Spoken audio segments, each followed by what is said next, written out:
OC স্যারে request মানে তাই না একটা অনুরোধ করছেন যাতে শান্তিপ্রিয়ভাবে সুশৃঙ্খল পদ্ধতি হয় এটাও আমরা ইন্ডিয়ান পার্সোনাল ল বোর্ডের নির্দেশ মানিয়া তারা আগামী 7 জুলাই পর্যন্ত শান্তিপূর্ণ ভারতবর্ষ শান্তিপূর্ণ আন্দোলনের আহ্বান সেটার আমরা সমর্থন করছি এবং এই পেট্রোল পাম্পের কিনারে একটা খালি জায়গা প্রতিবাদী সবার হওয়ার কথা এবং এখানে সভা হয়েছেও সবার থেকে কিছু সংখ্যক যুবক এখানে হাজার হাজার মানুষ আসছে এখান থেকে কিছু সংখ্যক যুবক সাম্রাজ্যদাম অব্দি গেছে গিয়া এটা আমরা এখানে সবার মাধ্যমে সমাপ্তি হয়েছে কিন্তু আমি এখনও কইলাম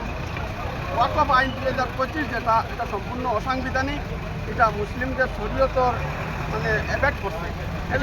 দেখা যাচ্ছে এখানে পুলিশে লাঠিচার্জ করছে বা পাথর মারা হয়েছে পুলিশের উপরে কি বলবো অ্যাকচুয়ালি আমরা তো দেখছি না কিন্তু এটা যদি হইয়া থাকে এটা খারাপ হয়েছে পুলিশের লাঠিচার্জ বাধ্য হয়েছে একটা সময় কন্ট্রোলার বাড়ে যার পুলিশে লাঠিচার্জ করছে যেটা এটা বাধ্য হইয়া করছে এটা আমরা দূষণ না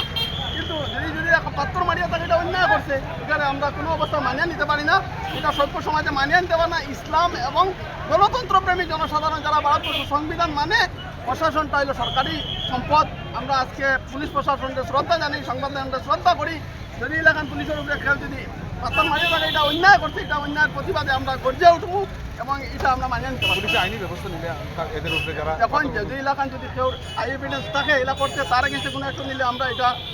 খণ্ডনও করতাম না আর আমার মনে হয় এটা দুপুরে থাকে এটা খারাপ করছে আর আজকে যেভাবে প্রশাসনের সহযোগিতা করছে এর লাগে আমরা ধন্যবাদ জানাই আর সদর ওসি স্যার আজকে 3 ঘন্টা ব্যাপী কেন রাস্তার মধ্যে এসপি স্যারও আইসন তারা যেভাবে সহযোগিতা করছে এই আন্দোলনে এবং এটার লাগে আমি বারবার শ্রদ্ধা করি আর এবং তারা পুলিশের উপরে আমার কোনো ক্ষোভ নাই যিকোনো খবৰৰ বাবে যোগাযোগ কৰক 7099017330 লগতে 7099017110 নম্বৰত।